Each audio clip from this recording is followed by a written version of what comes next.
Hello students, today I am going to deliver a lecture on the topic of structured query language.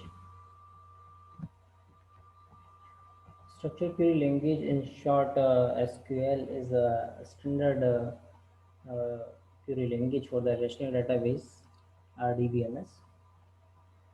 By the help of SQL, a user can perform communication with the database, can state query to a database to get the desired information, can make changes in the existing database relational tables, like it can change the attribute names, it can change the it can manipulate the tuples of a relation. Okay, so the SQL, there are so many DBMS, relational database management systems, like the Oracle, Sybase, Microsoft SQL Server, Access, all use the SQL for to perform query operations. So the SQL commands are basically divided into five categories: data definition language, manipulation language, query language, control language, and the transaction control language. So let's see one by one. The data definition language is that in which a user can define the new objects of a database, like the relational tables. It can create new database. It can create new relational tables. Okay, and under which a user can mention what kind of attributes will be there in a relational table, what will be the constants on a table. Okay, so there are some commands, predefined commands in a DDL, like the create, alter, drop, truncate table. So with the help of create, we can create new objects like the relational tables or the database. With the help of alter command, we can modify the definitions of existing objects. And with the help of drop command, we can remove the existing object. And with the help of truncate command, we can remove the instances of relational tables. So let's see, first create command. So by the help of create command, we can create new database and the relational tables.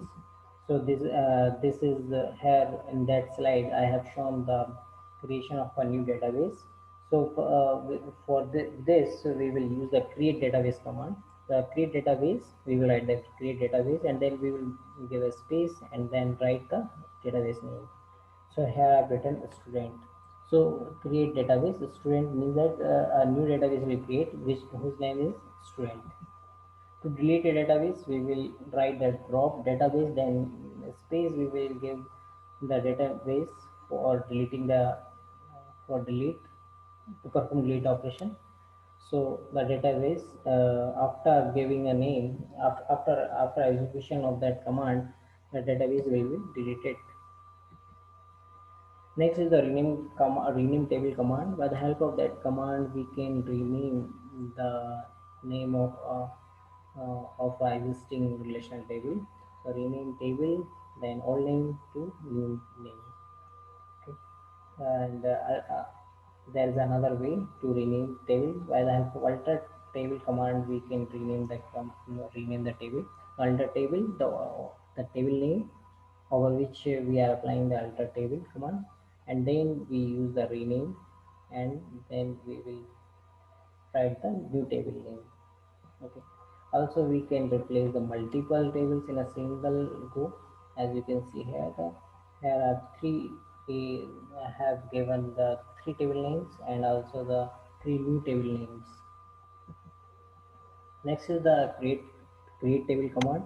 By the help of that command, we can create new relational tables, and we can mention what attributes will be there in the table, and what will be the types and their constants also. So here the create table, we will write a create table. Then we will write the table name. Okay. In the bracket, we will write the attributes, the column name one representing the attribute name. Okay. Then in space, we will write the data type. So means the which type of value the attribute can take. Okay. And we will mention the size also. Okay. And then we will mention whether the attribute can take the null values or not.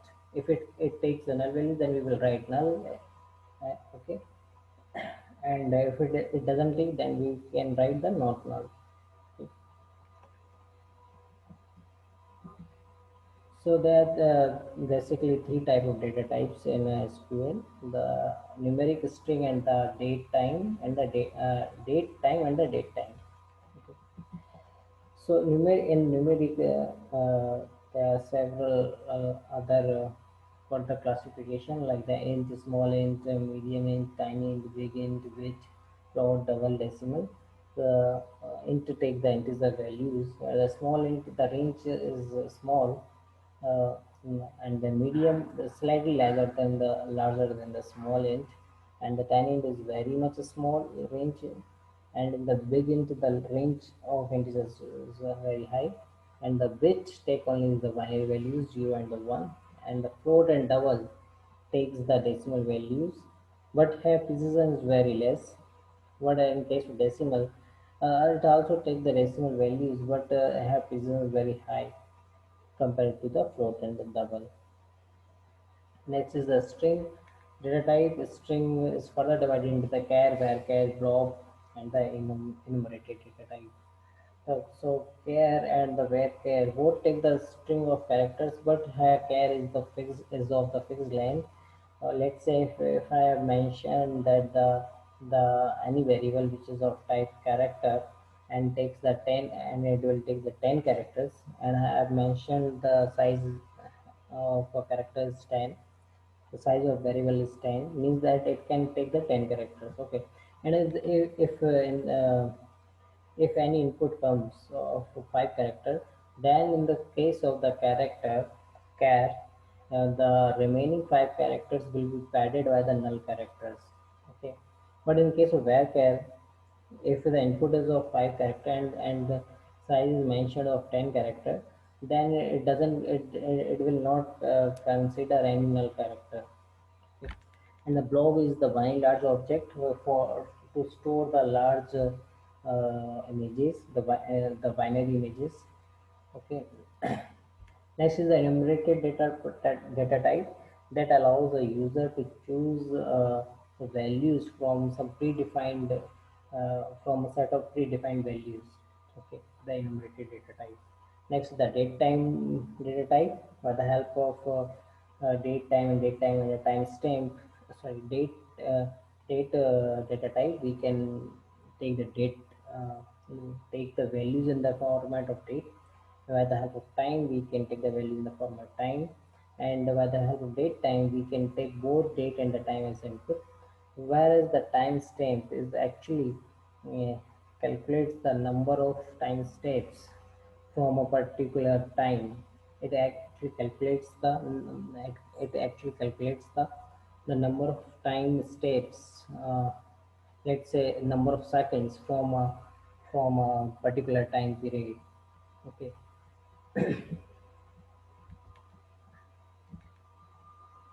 So here is the example of create table command.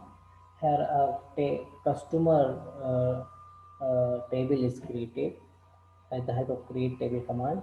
In that table, the customer key is a attribute which will take the integer type values, what the value cannot be null. That is why I have written the not null. Okay.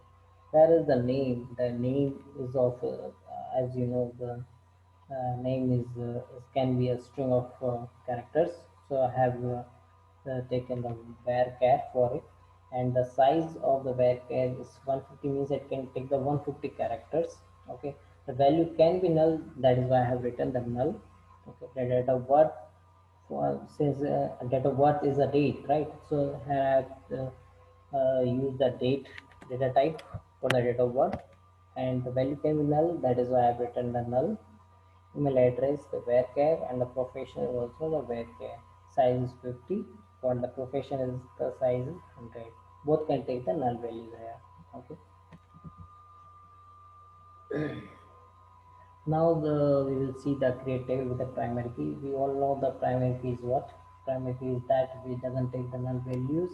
and by which we can uniquely identify every tuple of a relational table, right?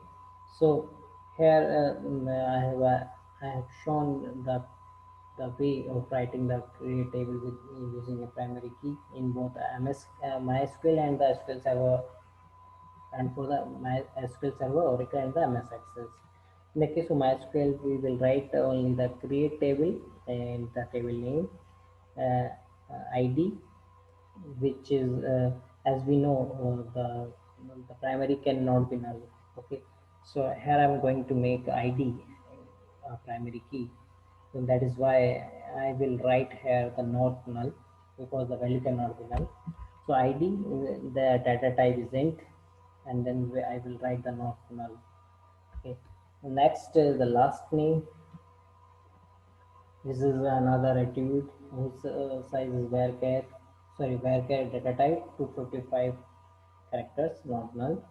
First name varchar 255 age int, and to create the primary key, I will write the primary key, and the bracket I will put the name of attribute for making the attribute a primary key. So I have written the ID in the bracket. So therefore, ID will become the primary key of the relation.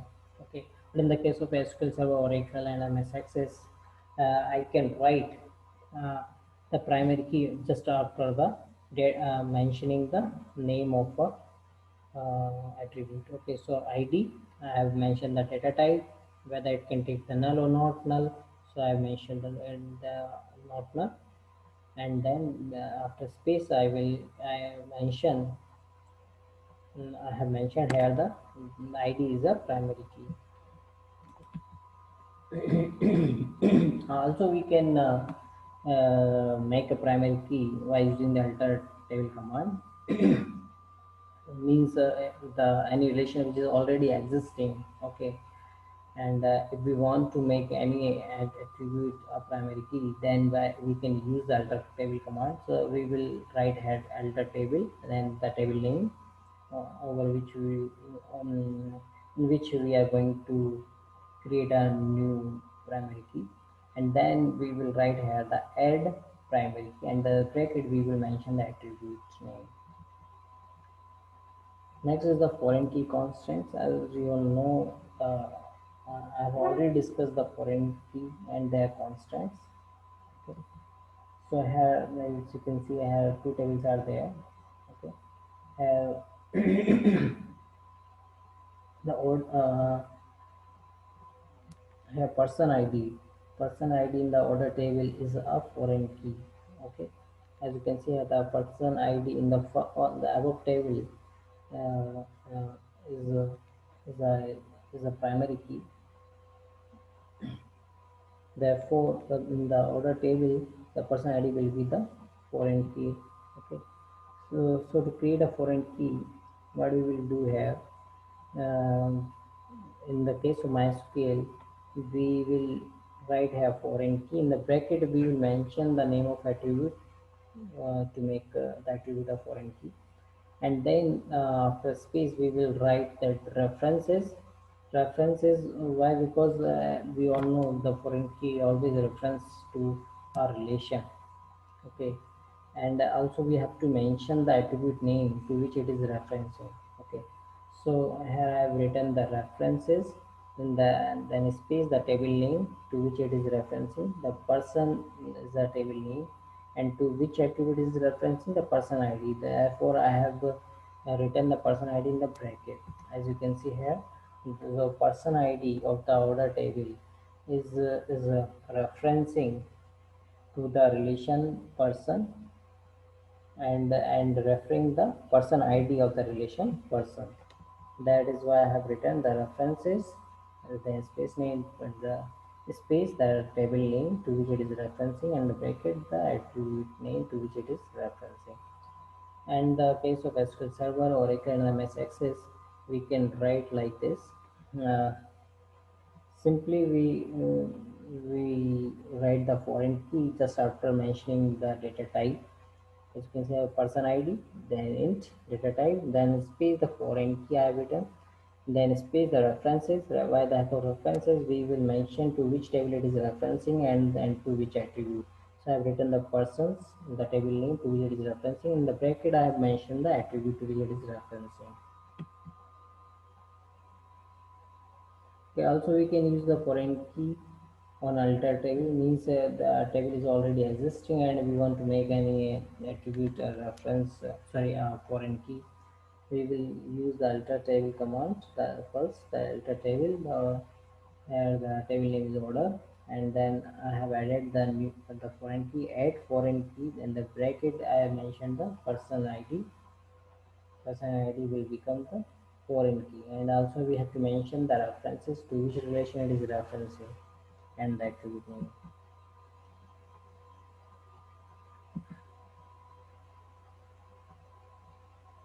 Next is a check. Check is a constant on a create table. Okay, by the help of that constant, uh, we can restrict the user to enter the illegal values. Okay, so here in the MySQL we will use simply the check, and after giving a space, and we will mention the condition. Okay, if condition is satisfied, then it will the user will be allowed to enter the data. And in the case of SQL Server Oracle MS Access, uh, we have to write after the attribute, just after the attribute. Okay, as you can see here, the age, then space int, then I have mentioned the condition for the attribute age. So I have written check in the bracket, mention the condition for the age.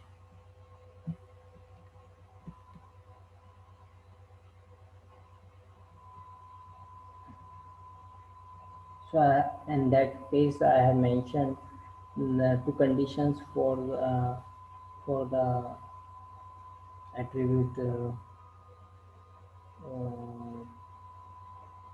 check person.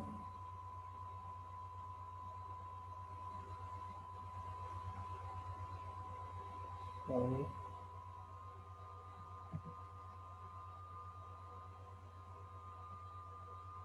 We can also add a check constant after in a existing relational table like this, the alter table, then table name, and we will simply write the add check, and the bracket we will mention the condition. Next is the default constant. By the help of default constant, we can set the values to the default to a default values. Okay, so here the city is set to the default values, the sandness. Okay,